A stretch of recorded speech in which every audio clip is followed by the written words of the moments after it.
ये mind tricks समझ लो दुश्मन भी रिस्पेक्ट करेंगे।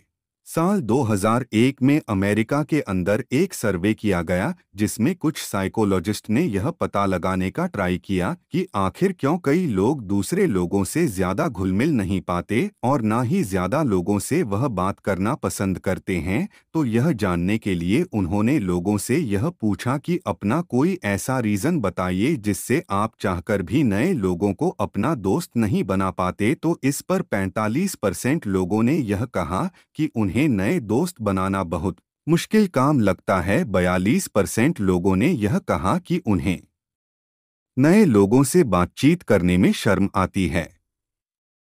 इसी वजह से वह नए दोस्त बनाने की हिम्मत नहीं जुटा पाते। पर बाकी जो अल्ट्रा लेजेंड्स लोग थे उन्होंने यह कहा कि हम क्यों किसी से दोस्ती करें। अगर किसी को हमसे दोस्ती करनी है तो वह खुद ही हमारे पास आएगा। अब इस सर्वे से यह बात तो क्लियर हो गई कि लोगों को फ्रेंड्स बनाने और अनजान लोगों से बातचीत करने में कई प्रॉब्लम्स होती हैं। लेकिन वहीं कुछ लोग ऐसे भी होते हैं जो बहुत ही इजी वे में सिर्फ कुछ ही बातें करके किसी को भी अपना दोस्त बना लेते हैं, क्योंकि उन लोग की सोशल स्किल्स एक अलग ही लेवल पर होती है। वह जानते हैं कि किससे कब कैसे और किस तरह से बात करनी है, और लोग उनसे बहुत आसानी से इन्फ्लुएंस भी हो जाते हैं। लेकिन आखिर यह सोशल स्किल्स हैं कौन कौन सी? इसका जवाब ढूंढने के लिए आज मैंने एक बहुत ही पॉपुलर बुक की हेल्प ली है। इस बुक का नाम है how to win friends and influence people by Dale Carnegie. उन्होंने इस बुक में लोगों से कम्युनिकेट करने और नए नए फ्रेंड्स बनाने के लिए कई ऐसे यूनिक आइडिया शेयर किए हैं जो किसी के भी काम आ सकते हैं। वह काम आ सकते हैं आपकी सोशल स्किल्स इंप्रूव करने और लगभग हर किसी के सामने आपको स्मार्ट दिखाने में। तो चलिए बिना ज्यादा और टाइम लगाए अब सीधा इन्हीं पॉइंट्स पर आते हैं। तो पहली सोशल स्किल है don't force yourself on others. कुछ लोगों में आपने एक चीज नोटिस करी होगी, वह किसी भी कन्वर्सेशन के बीच में आके अपनी नॉलेज घुसा देते हैं। भले ही वह उस बात से रिलेट करें या ना करें, बस अपने पॉइंट को प्रूफ करने के चक्कर में वह बहस तक करने के लिए तैयार हो जाते हैं। अब ऐसा करके उनको शायद यह लगता है कि वह बहुत ही कूल और नॉलेज वाले इंसान लग रहे हैं, और इससे सामने वाला भी उनकी बातों से इम्प्रेस हो रहा होगा। लेकिन ऐसा सच में कुछ होता नहीं है। ऐसी बातें सुनकर लोग इम्प्रेस होने की जगह सिर्फ बोर और इरिटेट होते हैं, और मोस्टली ऐसों को तो लोग अवॉइड करना चाहते हैं, यह सोचकर कि यहाँ आकर यह फिर से अपनी पढ़ाई करेगा। क्योंकि देखो कोई भी इंसान हो, हर कोई अपने माइंड में अपनी एक सेल्फ हीरो की इमेज लेकर घूमता है। एंड ऐसे में अगर हमारे सामने कोई जबरदस्ती ही अपनी तारीफ किए जा रहा है तो जज अ ह्यूमन बीइंग हमको इरिटेशन होगी ही होगी, क्योंकि लोग नहीं चाहते कि वह किसी से भी अपने आप को छोटा साबित करते देखें। इसलिए बहुत जरूरी है कि जब आप किसी दूसरे पर्सन से बातें करो तो सिर्फ अपनी बातें बड़ी करने के लिए उस पर कोई फोर्स मत बनाओ। खुद भी बात करो और दूसरों को भी अपनी बात करने का पूरा मौका दो, वो भी बिना इंटरप्ट किए। और अगर आपको लगता है कि सामने वाला कोई इलॉजिकल बात कर रहा है तो उसे रिस्पेक्टफुली समझाओ, उसको असली फैक्ट्स दिखाओ, लेकिन कभी भी सामने वाले से आप बहस मत करने लग जाना। अगर इस तरह का एटीट्यूड लेकर आप लोगों के साथ रहोगे तो उनको भी ये खुद ही फील हो जाएगा कि आप सबके पॉइंट ऑफ व्यू की कदर करते हो, और लोग भी ऐसों के साथ ही रहना ज्यादा पसंद करते हैं जो उनकी और उनकी बातों की कदर करें। Give honest and sincere appreciation. रोटी कपड़ा और मकान यह हम इंसानों की सबसे बेसिक नीड्स है, लेकिन जब एक बार यह तीनों नीड्स पूरी हो जाती है तो इसके बाद फिर एक और बड़ी नीड हमें चाहिए होती है, वह है दूसरों से तारीफ सुनना। देखो लोग चाहे कितना भी कहे कि मुझे दूसरों से फर्क नहीं पड़ता, लेकिन सच्चाई यही है कि दूसरों से अपनी तारीफ सुनने का हर कोई भूखा है। फिर चाहे वह 5 साल का बच्चा हो या फिर 60 साल का कोई बूढ़ा आदमी ही क्यों ना हो। हर कोई चाहता है कि उनकी अच्छी चीजों पर लोग उनकी तारीफ करें, लेकिन दूसरों की तारीफ करने वाले लोग आपको बहुत कम मिलेंगे। यहाँ पर आपको ऐसे लोग ज्यादा मिलेंगे जो दूसरों की छोटी सी भी गलती दिखने पर उसे खूब क्रिटिसाइज करते हैं। कई कंपनीज के मैनेजर्स का भी आपने कुछ ऐसा ही बिहेवियर देखा होगा। कई मैनेजर्स सिर्फ अपना काम निकलवाने के लिए अपने एम्प्लॉयज को क्रिटिसाइज करने का एक भी मौका नहीं छोड़ते। पर यह एक बहुत ही गलत चीज है, क्योंकि इससे उनको तो कोई फर्क नहीं पड़ता। लेकिन सामने वाले की फीलिंगलेस भी पोजीशन पर हो, अगर आपने किसी की गलती पर उसको क्रिटिसाइज कर दिया है, तो एक बार किसी अच्छाई पर उसकी तारीफ भी करके देखो।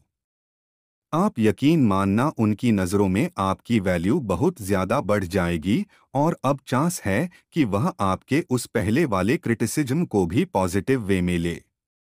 इसका एक बड़े एग्जाम्पल आपको देखना है तो आपको मुन्ना भाई एमबीबीएस का वह सीन याद करना होगा। इस सीन में आपने देखा होगा कि कैसे क्लीनर अपने काम से बहुत ज़्यादा फ्रस्ट्रेशन में आ जाता है, क्योंकि लोग उसकी मेहनत की जरा भी कदर नहीं करते और उसी जगह से बार बार जाते हैं जहां से वह सफाई कर रहा होता है। मुन्ना भाई जब यह सब देखते हैं तो उनके पास जाते हैं और उनको जादू की झप्पी देकर बोलते हैं, तुम बहुत मस्त काम करते हो मकसूद भाई। पेशेंट लोग जब ठीक होता है ना तो सब डॉक्टर को थैंक यू बोलता है, तुम साला सबका कचर पट्टी उठाता है, तुमको कोई थैंक यू नहीं बोलता। मेरे को तुमको थैंक यू बोलने का है मकसूद भाई। थैंक यू मकसूद भाई। देखा आपने, एक छोटा सा एप्रिसिएशन भी लोगों के इमोशंस को कितनी जल्दी बदल सकता है। अब आप शायद यह कहो कि भाई यह तो मूवी का सीन है, ये रियल लाइफ में थोड़ी ना होता है।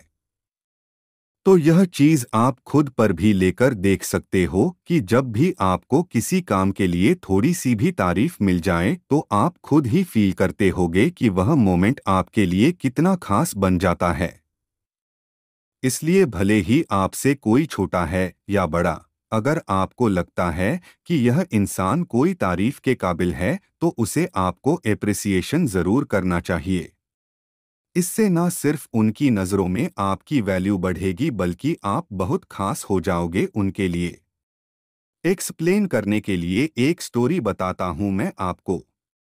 एक आदमी था, सूरज नाम का। एक दिन उसके घर पर बिजली का बिल आता है, लेकिन उस बिल के अंदर बिल का अमाउंट नॉर्मल के मुकाबले कुछ ज्यादा ही होता है। अब यह देखकर सूरज तो हैरान हो जाता है, अरे रेगुलर बिल भरने के बाद भी इतने पैसे कैसे आ गए। यह सोचते हुए वहले इलेक्ट्रिसिटी सप्लाई कंपनी को कॉल करता है और चिल्लाते हुए कहता है, अरे जब मैंने पहले का बिल भर दिया है तो इतना ज्यादा अमाउंट क्यों दिया आपने, ऐसी गड़बड़ी क्यों करते हो आप लोग। सूरज के इस तरह से चिल्लाने की वजह से कंपनी का एम्प्लॉई इरिटेट हो जाता है और कहता है कि बिल में कोई गड़बड़ी नहीं है, आपको इतना ही पे करना होगा।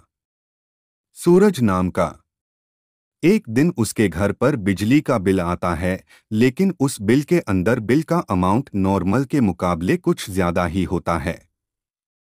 अब यह देखकर सूरज तो हैरान हो जाता है, अरे रेगुलर बिल भरने के बाद भी इतने पैसे कैसे आ गए।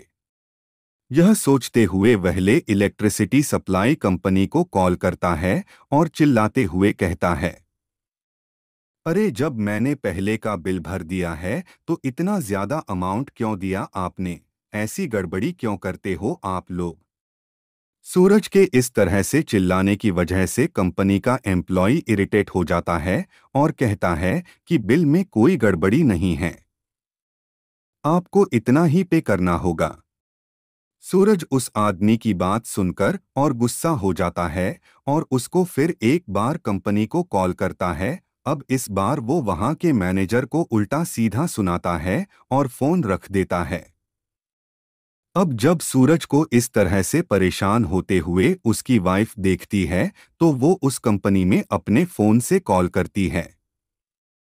यहाँ पर वह बहुत ही पोलाइट वे में बोलती है, सर हम अब तक के सारे बिल पे कर चुके हैं, फिर इस बार वाला अमाउंट इतना ज़्यादा कैसे। तो वो एम्प्लॉय फिर कहता है कि मैम जो बिल भेजी गई है वही सही है। तो फिर वो उस एम्प्लॉय से कहती हैं कि शायद आप सही कह रहे हैं, लेकिन अगर आप इतने बिजी होने के बाद भी मेरे लिए सिर्फ कुछ मिनट्स निकालकर मेरे इस बिल की आप जांच कर लेंगे तो मैं आपकी शुक्रगुजार रहूंगी। उनकी बात सुनकर वह एम्प्लॉय बिल चेक करने लगता है, जिससे उसको यह पता चलता है कि मिस्टेक यहीं से हुई है। वह उनसे बोलता है, आई एम रियली सॉरी, गलती हमारे यहाँ से ही हुई है, मुझे और मेरी टीम को प्लीज माफ कर दीजिए। हम आपकी यह प्रॉब्लम जल्दी ही सॉल्व करते हैं। यह छोटी सी स्टोरी इस पॉइंट की तरफ इशारा करती है कि हमें किसी भी इंसान को डायरेक्टली गलत नहीं बोलना चाहिए, भले ही उसने एक्चुअल में कुछ गलत किया ही क्यों ना हो। क्योंकि जब आप किसी को डायरेक्टली गलत कहते हो तो फिर तो वो अपनी बात को लेकर अड़ ही जाता है। एंड देन अपनी इस बात को प्रूव करने की वो पूरी कोशिश करता है। इसलिए समझदारी इसी में है कि इसके लिए आप पोलाइटिस का सहारा लो। पोलाइट वे में बात करना किसी भी आर्गुमेंट से बचने और अपना काम निकलवाने का सबसे कारगर रास्ता है।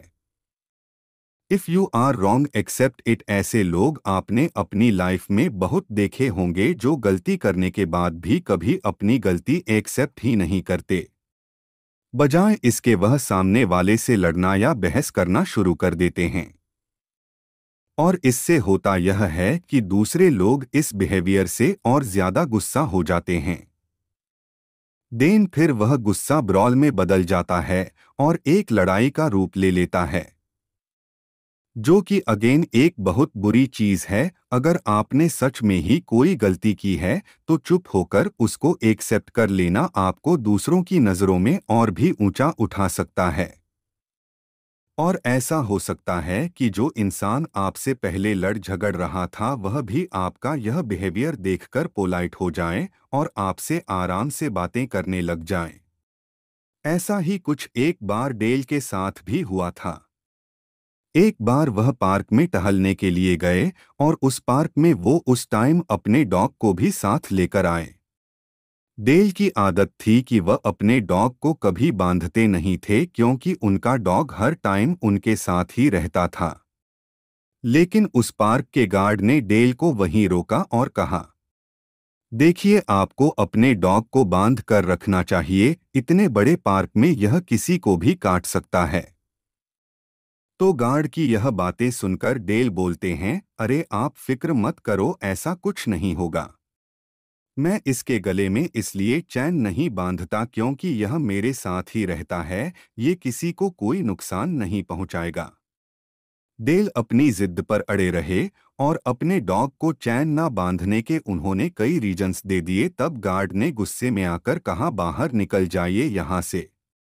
तो डेल को मजबूरन वहां से जाना पड़ा। लेकिन फिर दूसरे दिन डेल वापस से उस पार्क में गए, लेकिन इस बार वो अपने डॉग के गले में चैन लगाकर लाए थे।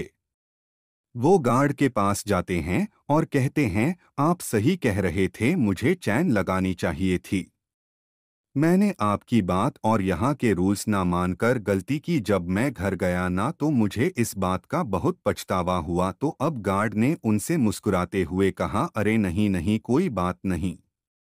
वैसे भी यह डॉग बहुत क्यूट लग रहा है, मुझे लगता है कि शायद यह किसी को काटेगा नहीं, कोई जबरदस्ती नहीं है, आप चाहो तो इसकी चैन हटा सकते हो।